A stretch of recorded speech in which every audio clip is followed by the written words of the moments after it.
जब सीट हमने मांगा ही नहीं तो कम बेसी का कहा। जीतन राम मांझी ने कह दिया ना। जीतन राम मांझी जी ने तो अपने कार्यकर्ताओं को कहा।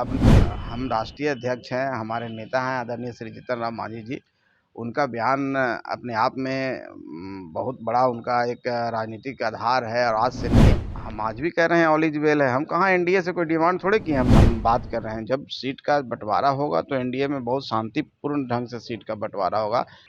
देखिए, केंद्रीय मंत्री जीतन राम मांझी एक बार फिर से एनडीए से डिमांड कर दिया 20 सीटों का। जिस तरीके से पहले 40 उसके बाद 20 पर आ गए हैं और एक बार फिर से लिट्टी चोखा के बहाने ही अपने नेताओं से बड़ी डिमांड की। इन्हीं तमाम मुद्दों को लेकर सीधी बातचीत करेंगे बिहार सरकार के मंत्री संतोष सुमन जी। कैसे देखते हैं सर, पिताजी केंद्रीय मंत्री जीतन राम मांझी 20 सीटों का डिमांड कर रहे हैं, क्या टेंशन बढ़ा रहे हैं आप? अरे कोई नई चीज अब चलाइए, पुरानी चीज को कितना पुरानी चीज हो गई है। अभी एक बार सफाई हम लोग दे चुके हैं। इस पर बार बार सफाई देने का कोई औचित्य नहीं बनता है। उनकी बात है, वो हर मंच पर बोलते हैं, हर मीटिंग में बोलते हैं, अपने कार्यकर्ताओं को बूस्टअप करने के लिए बोलते हैं, उनमें ऊर्जा भरने के लिए बोलते हैं और जब तक हम अपने कार्यकर्ताओं को ऊर्जावान नहीं करेंगे, उत्साहित नहीं करेंगे, उत्तेजित नहीं करेंगे तो वो कैसे लगेंगे। एनडीए को ही फायदा होगा। तो हम लोग गरीब की पार्टी है, गरीब हमारे कार्यकर्ता हैं और गरीब लोगों के पीछे सब लोग पड़े रहते हैं कि इनको बरगला करके वोट ले लें। तो हम अपने कार्यकर्ताओं में एक आस जगाते हैं। माननीय श्री जीतन राम मांझी जी कहते हैं कि आपका एक काम और तेज़ी से होगा। काम तो हो ही रहे हैं माननीय नीतीश कुमार जी के निर्देशन में, लेकिन और तेज़ी से होगा। मुझे भी ताकत दो, हम आपके लिए और काम करेंगे, इसके लिए हमको इतना सीट दो। ये सारी बातें बोलते हैं और बाकी ऐसा कोई मतलब नहीं है कि हमने सीट का डिमांड किया, चाहे हम सीट के लिए रुसे हुए हैं, चाहे हमको मनाई है। इस तरह की जो बातें हैं वो बात नहीं है। तो 20 से अगर कम सीट मिलती तो फिर क्या करेंगे? जब सीट हमने मांगा ही नहीं तो कम बेसी का कहा। जीतन राम मांझी ने कह दिया ना। जीतन राम मांझी जी ने तो अपने कार्यकर्ताओं को कहा, अपने अपने गरीब मतदाताओं को कहा, जो इस जमहूरियत के मालिक होते हैं उनको कहा। उनसे तो आर्गुमेंट करेंगे ही ना। कोई भी पार्टी नई बनती है, अब देखिए नई नई पार्टियां बन रही है, पूरे प्रदेश में लोग घूम रहे हैं, टेंट लगा के खड़े हैं और हर जगह चुनाव लड़ने की बात कर रहे हैं। तो सबका अधिकार है, उतना तो सब लोग बोलेंगे ही। अब लोकतंत्र में आप क्या चाहते हैं कि हम लोग कुछ नहीं बोलें? तो जीतन राम मांझी जी अपनी बात को रखते हैं और उनकी बात का मतलब ये नहीं है कि हम कहीं किसी को प्रेशर दे रहे हैं, चाहे किन्हीं को हम बात कर रहे हैं। जब सीट का बंटवारा होगा तो एनडीए में बहुत शांतिपूर्ण ढंग से सीट का बंटवारा होगा। कहीं पर इफ बट की कोई बात नहीं है। सब माहौल बहुत अच्छा है।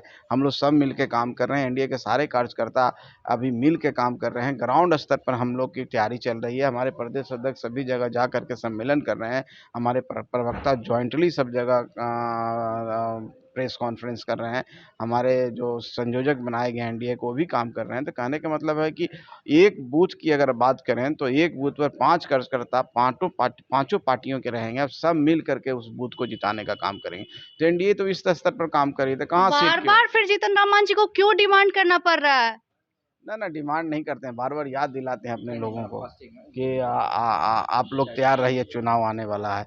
और वो जब तक वो चीज़ याद या नहीं। फिर डर है कि 20 सीट जीतन राम मांझी को नहीं मिलेगा?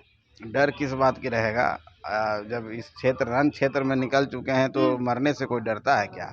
उसी तरह जब तक याद नहीं दिलाइएगा अपने का वोटर को, जो आपको वोट देकर जहाँ पहुँचाते हैं, तो उतनी ताकत और उतनी क्षमता नहीं आएगी। तो हम लोग तो, हमारे जीतन राम मांझी हमेशा कहते हैं कि हमको आप इतना मजबूत कीजिए, हमारा संगठन को मजबूत कीजिए, हमारा संगठन का विस्तार कीजिए, हम में जुड़िए। सदस्यता अभियान हम चला रहे हैं ताकि हम और मजबूत हों और आपकी बातों को और उचित अच्छे तरीके से रख सकें, सक्षम तरीके से रख सकें, आपका काम करा सकें। बस इतना ही मांझी जी बोलते हैं। इसके अलावा कहीं कोई मन में उनको कुछ नहीं है।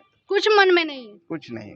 तो लगातार ऐसे बयान, पिछली बार ताकत दिखाने की बात की और इस बार फिर से लगातार। ताकत दिखाने का मतलब ये नहीं है कि हम किसी को ताकत दिखा रहे हैं। हम अपनी ताकत तो दिखाएंगे ना। हम अपना कार्यक्रम कर रहे हैं। हम लोग सोच रहे हैं कि पटना के गांधी मैदान में कार्यक्रम करें, तो वो ताकत दिखाना नहीं होता है। वो अपने लोगों को एकजुट करना होता है, अपने लोगों को में ऊर्जा भरना होता है। उसी को ताकत दिखाने की बात कहते हैं। तो राष्ट्रीय अध्यक्ष होने के नाते समर्थन करते हैं जीतन राम मांझी के बयानों? अब देखिए, हम राष्ट्रीय अध्यक्ष हैं, हमारे नेता हैं आदरणीय श्री जीतन राम मांझी जी। उनका बयान अपने आप में बहुत बड़ा उनका एक राजनीतिक आधार है। और आज से नहीं है, जब हम लोग जन्म भी नहीं लिए हैं तब से वो राजनीति में हैं और एक लंबा संवैधानिक करियर है।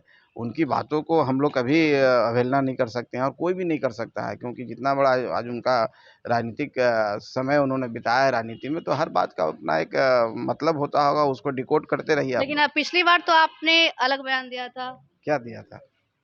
समर्थन, जहाँ भी उन्होंने साफ तौर पे आपने कहा कि ऐसी कुछ बात नहीं, आज भी हम कह रहे एनडीए हैं, में ऑल इज वेल। हम आज भी कह रहे हैं ऑल इज वेल है। हम कहाँ एनडीए से कोई डिमांड थोड़े किए, हम तो बोल रहे हैं कि जनता से हम, जीतन राम मांझी ने कहा कि आप इतना मजबूत बनो, अपने कार्यकर्ताओं से कहा है कि कोई आपको मांगने से टिकट नहीं मिला। जैसे जहानाबाद के मंच में उन्होंने कहा कि अगर आपके अंदर इतनी क्षमता है और आप इतने मजबूत अपने आप को समझते हैं, आप संगठन का विस्तार किए हैं, चाहे जनता के बीच में काम किए हैं, तो हम तीनों को तीनों सीट लेने में सक्षम हैं। लेकिन सवाल है कि हमारे कार्यकर्ता भी उतने तैयार होना ना चाहिए। तो इसके लिए हम सब जगह कह रहे हैं, सब जगह तैयारी करो। हर जगह हम विधानसभा सम्मेलन करने जा रहे हैं, तो इसका क्या मतलब है 243 सीट पर हम लड़ेंगे? आप हम लोग को बोलने से भी रोक देना चाहते हैं, तो हम क्या कर सकते हैं? चलिए, आप लोग हमें बोलने से भी रोक देना चाहते हैं क्या?